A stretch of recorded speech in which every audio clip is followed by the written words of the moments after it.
Hi everyone, welcome back to my channel. It's been a while, right? Yes. Life in Germany has really been smooth. Not that I'm enjoying it. I'm really enjoying it, but my project is finally coming to an end, and I need to tighten the loose ends and all that. So I've been quite involved in my work,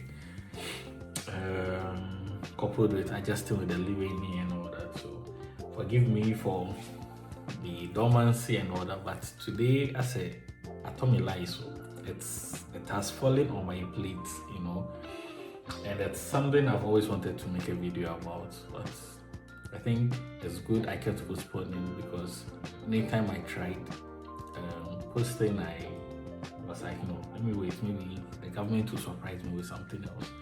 But the year is coming to an end, so there's the need to address some of these things.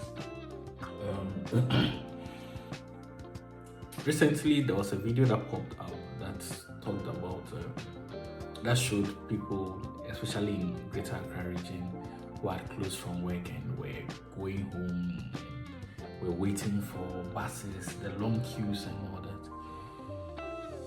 I mean, it's not news. It's not the first time it's happening. This is like a daily thing. It happens every time, since I became very conscious of our transport system as a child, going for vacation classes and all those things. It was very normal, right? So let's say 20 years down the lane, because I'm 31 now, and 20 years down the lane, so from 11 to now, yes, so 20 years down the lane, nothing has changed. Am I surprised? Yes, maybe I think, because the world is fast advancing and we aren't as a people. So today, I want to speak to the Transport Minister, Honorable Joseph Bukari Nikpe. Yeah, Honorable Joseph Bukari Nikpe. Honorable Minister, congratulations on your appointment. I actually watched your vetting. Your vetting was one of the vettings I watched while I was here, and I liked the fact, although you from your profile on LinkedIn, and I don't mean LinkedIn, on Wikipedia, nothing shows you have any experience in the transport industry, but that doesn't really matter because it's all about management. A good manager doesn't necessarily have to be someone from the field, but at least it's always better if there's someone who has good knowledge. But that doesn't really matter here, because I watched your interview, your vetting process, and I was impressed. Because when I heard the designation, I checked. I was like, "Who is this man?" I was impressed because you made certain key points, especially with the appreciation of the use of alternative modes of transport to reduce traffic congestion, which was quite brilliant. And you talked about the fact that there was the need to push out public transport improve our public transport system to help reduce prices and convenient travelers. Very super points. I really liked that idea. It was super. So I know very well that you have things in control. Then during your government accountability series some months ago, you once again acknowledged the traffic situation, and you talked about the fact that you were going to revitalize STC and Metro Mass Transit, and with some number of fleets, which I found quite interesting, because these are actually organizations that are always getting new fleets, and we don't see what's happening with them. So yes, it turns out that you made some quite good points, although I felt you could also touch on the points more, but it was political talk as usual. Okay, so Honorable Minister, I think you know for sure that over the years, past governments have invested a lot in the public transport sector, namely Metro Mass Transit especially, which was supposed to serve intercity and intracity, right? So I can't take us so much back into history since I wasn't so much, but from the little readings I've heard, there was the is it OAS or something, which was supposed to run as public transport, which eventually moved, like transitioned or morphosized into STC, I guess. I've forgotten my history about these things. But yes, we sat there and the public-private transport union eventually took over and has been very successful. I don't know what model these private driver unions, and I'm not referring just to GPRT, but I don't know what models they run for which their businesses have stood the test of time for them to be so powerful in the transport sector. Now, one statement you made during, I think, your vetting or so, was the fact that it was during the government accountability series, was the fact that you said you were able to negotiate with the transport driver unions to reduce their prices, transport fares by 50% as a way of relieving or providing relief for passengers. Is it a good idea, initiative? Yes, I think it is. But then, what is the use of the Aayalolo buses and the 100 electric buses acquired just last year? They were supposed to serve the same purpose. So why do we have to go back? And it beats my mind, Honorable Minister, it beats my mind that these buses are not functioning until there is probably a strike or there are such issues. Because in 2021 December, for instance, there was a strike and Aayalolo buses were deployed to, like, what's happening? Is government not doing business? Yes, I know, kind of, we know some way, somehow, that these private driver unions, one way or the other, are politically involved. They fund political parties for their elections, which I know some would come out or may come out to deny. But the truth has always been so. And we know when you see someone heavily involved in this business or benefiting from this business, you will know. Because, Honorable Minister,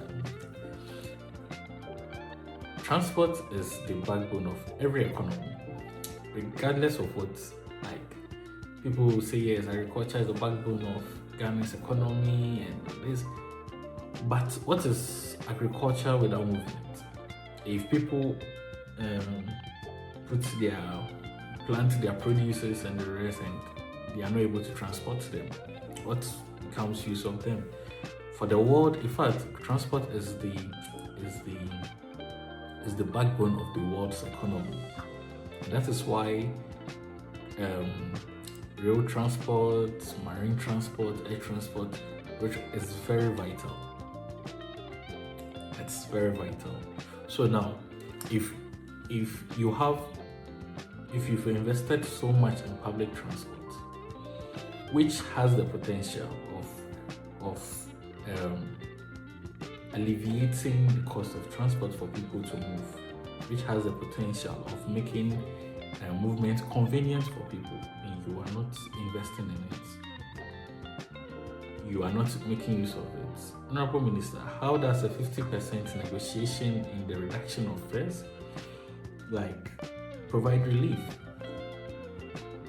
So last year, the 100 electric buses that were brought were because there was also this whole price hikes and all that, and everyone was wondering, it's getting to the election year, so the government had to push in these buses to reduce the prices.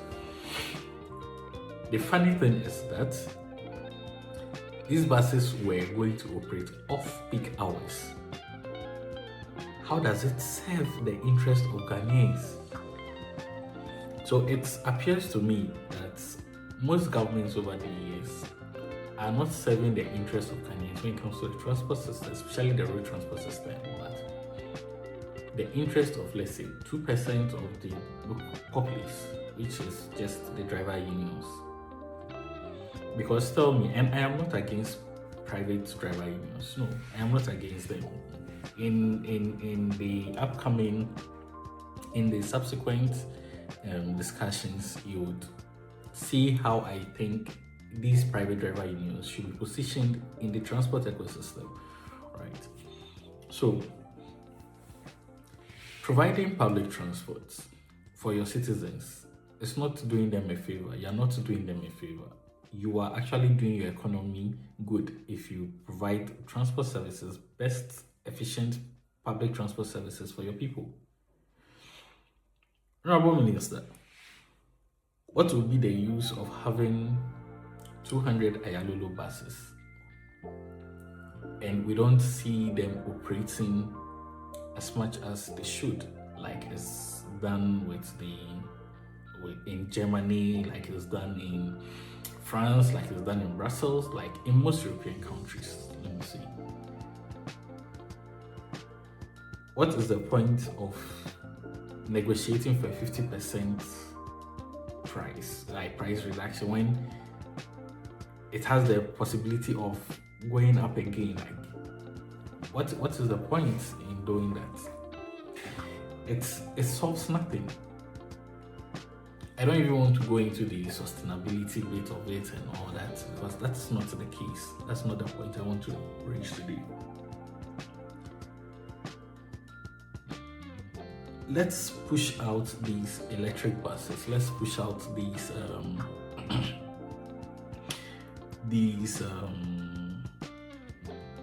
Aayalolo buses, not to serve as complements to private drivers or private businesses, but they should be services on their own. They should be services on their own. They should be running. Besides, the government is the one who makes the roads, and the roads are for the people.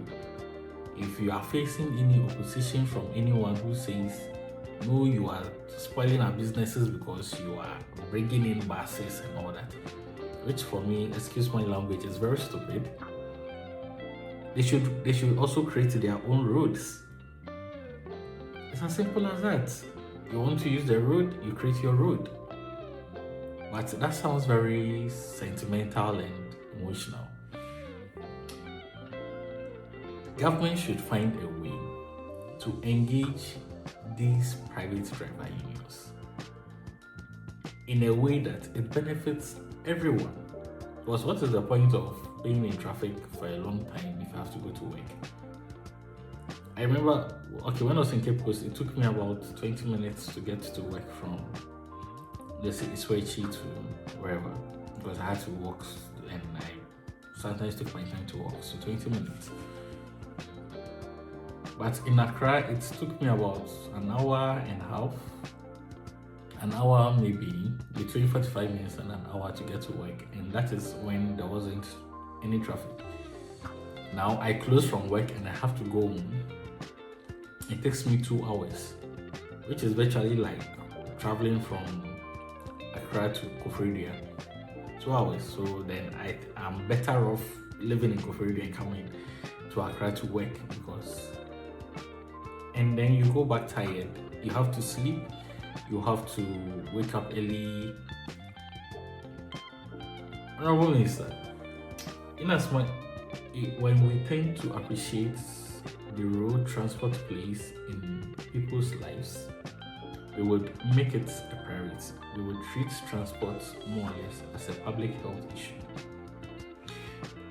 because when you're talking about even pollution, right? The fumes that come out from people owning vehicles because of the inconvenience of public transport or trotro. We're also looking at people getting home late, eating late, the effect on their health, the effect on families because people will have to close late, get home, may not even spend time with their children. The children may go to bed before their parents come. In the morning, they have to wake up early, force the like. Children in Accra, I think, are even more stressed. Children in Accra are more stressed going to school, and it's impacting. We see it in our educational, like in our results, everything.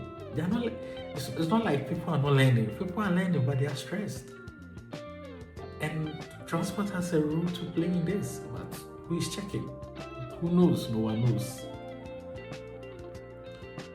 So transport cuts across everywhere, Honorable Minister.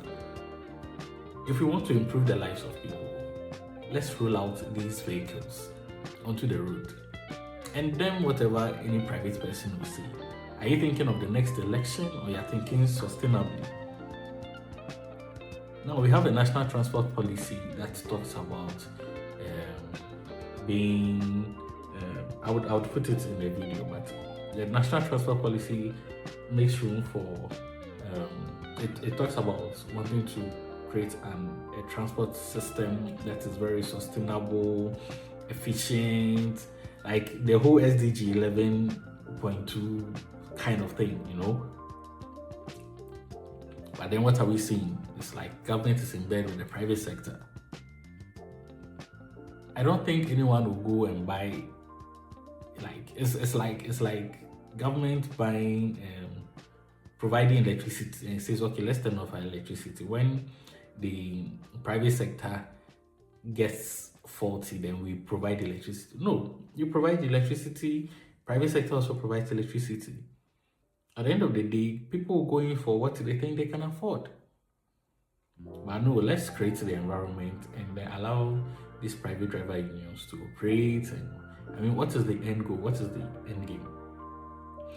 If that is the case, Honorable Minister, then I suggest that your ministry or the sector should go into negotiations with these private driver unions, train them, take their cars from them, and provide them or furnish them with these Aayalolo buses, like train them to drive these Aayalolo buses.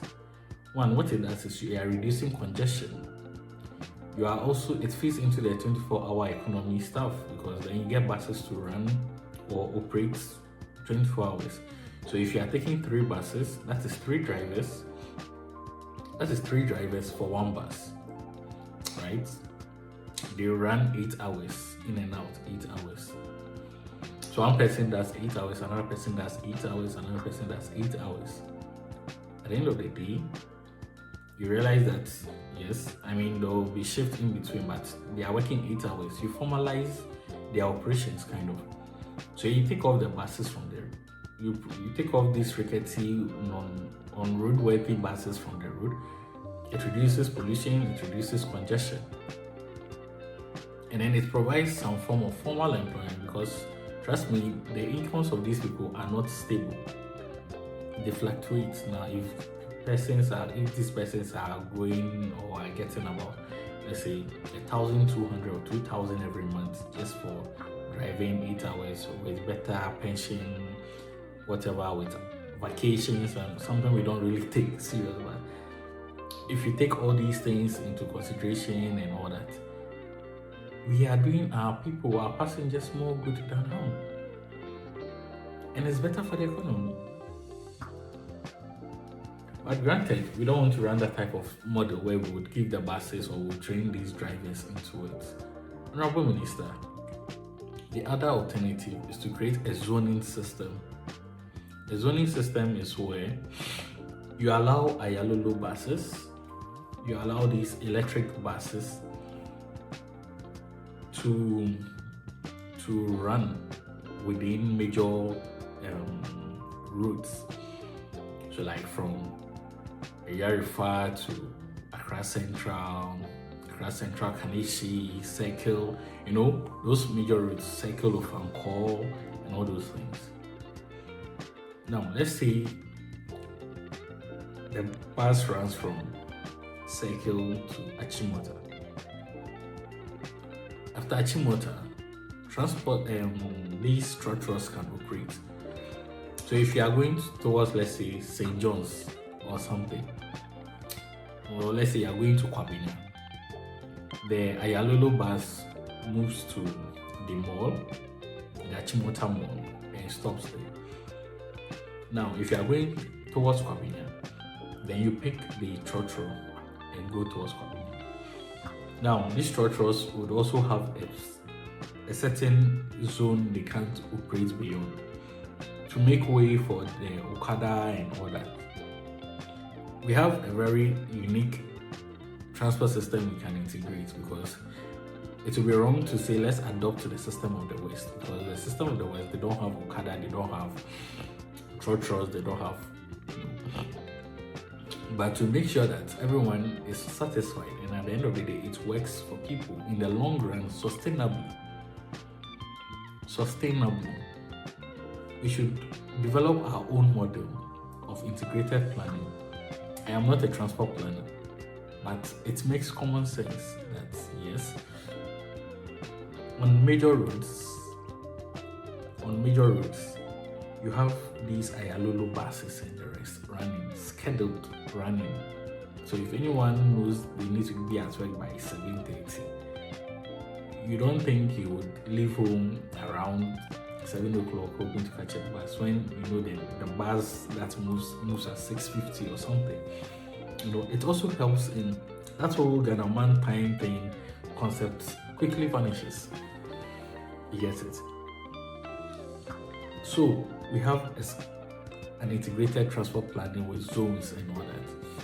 Now, in order to reduce congestion and all those things,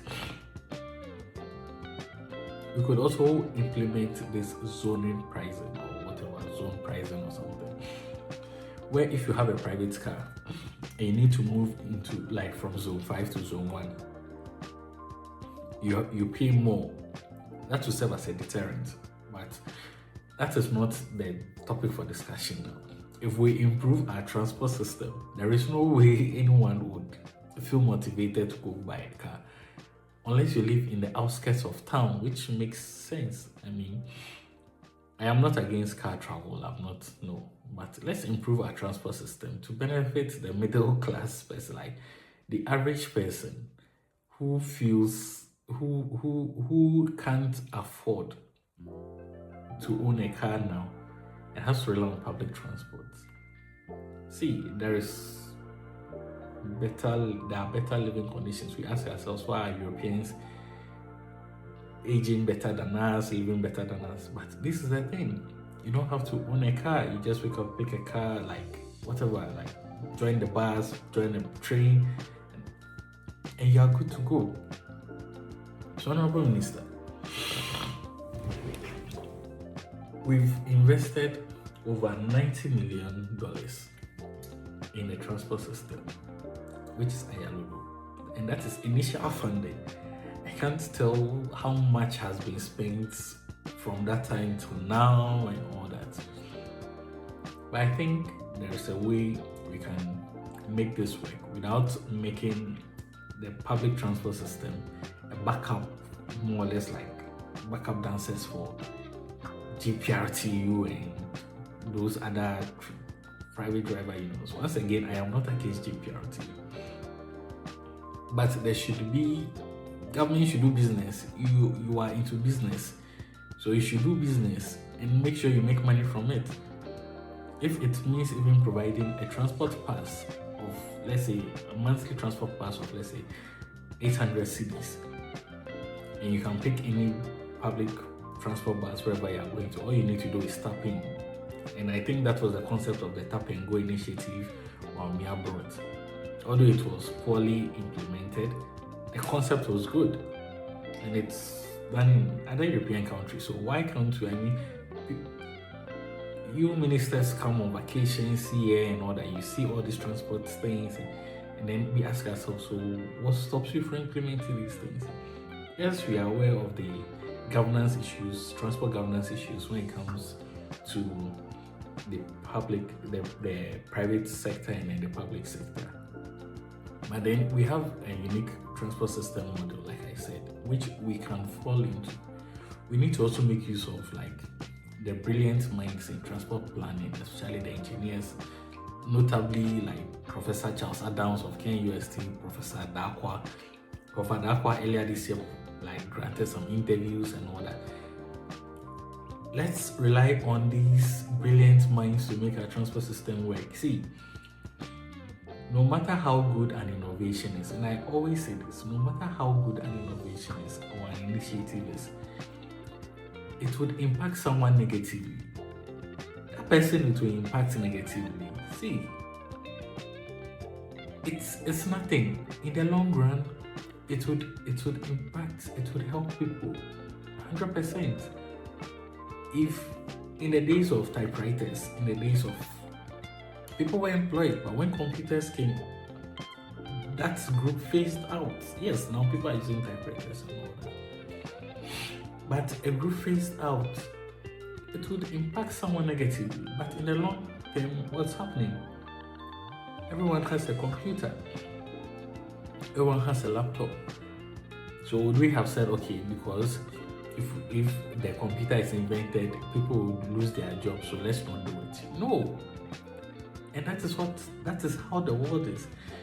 Some will be left behind, some will be carried along. So I think it's about time the government finds a way to negotiate with DVLA to probably run these bus systems and all that, and make sure that it is run efficiently. We are not going to do this whole you are standing at the station and waiting for a bus. It barely even happens here. Unless you are traveling, maybe flex pass or something, and then you get to a terminal. Those are the only times I've been to a terminal and you're waiting for a bus and all that. Yes, I have encountered, there'll be overcrowding in these buses and these trains and all those things. It's very common here sometimes. But the fact that they work according to schedule and it impacts people's lives positively, able to move from one place to the other. Honorable Minister, we have no business being the backup dancers to these private driver unions. No, let's push these vehicles onto the road and let them operate, let them function. In 2016, they boycotted when the Aayalolo came. They boycotted. I remember that news so much. They boycotted and it's taking their jobs. So because of that, because the first John Mahama government didn't want to lose the elections amongst the drivers, it reduced the services. But it still went ahead to lose. Nothing has changed. Bamia brought 100 buses. What happened? He still lost the elections. Honorable Minister, regardless of what you do, at one point you would exit office. This is the time to leave a legacy. And then everybody, see, not everyone will like you. I'm not a big fan of the NDC, MPP. I'm sad to say, but I didn't see much of the previous transport minister. So I think this is your time to shine, especially when there are global calls and all that, or there are global shifts towards sustainable, efficient, and convenient transports. So it's for people of all ages, from children to adults, to the elderly, to pregnant people, to vulnerable people, everybody. How does Ghana position itself as the gateway to Africa? How are we positioning ourselves in our transport system to make sure that it runs well? And see, if we invest so much in our transport system, there won't be the need for expanding roads and all that. Those monies can go into now fixing tram lines and all those things. We don't need more roads. We don't need more vehicles on the roads. What we need is an efficient public transport system. If you have about 70%, even 50% of your people using efficient public transport daily, Honorable Minister, I can attest to how much you are going to make just from running your public transport systems and all these monies can go back into servicing these buses and the rest. We don't need to always import vehicles into the country. So, Honorable Minister, it is just your first year. You are preaching your first year of office. You're almost done with your first year of office. I think you assumed office 10 months ago. So I wish you Godspeed. I hope we don't have this conversation again. I hope it doesn't happen again that people will be stranded looking for buses and we have to deploy a minimum of 8 buses on the roads to serve as backup. Like, it doesn't, I've not heard this anywhere. Like, no government service acts as backup for a private sector. Government is running this business, private sector is running this business. The choice of who to patronize is solely dependent on the pockets of the people. And if you want to improve the economy and if you want people to make use of your services, then you would have to improve their standard of living, So yes, Honorable Minister, 30 minutes, I know you wouldn't watch all this, but I think it's about time we sat down and had this conversation and see where to fit the private driver unions into all this public transport integration. Because it's in the National Transport Policy, and the National Transport Policy is more or less like the holy Bible of our transport system. We have all the sweet words in there and all that. What is stopping us from implementation? And I don't even want to talk about active transport like bicycle provided by because that is like a dream far from happening. So let's deal with the issues now. What are we doing as a people?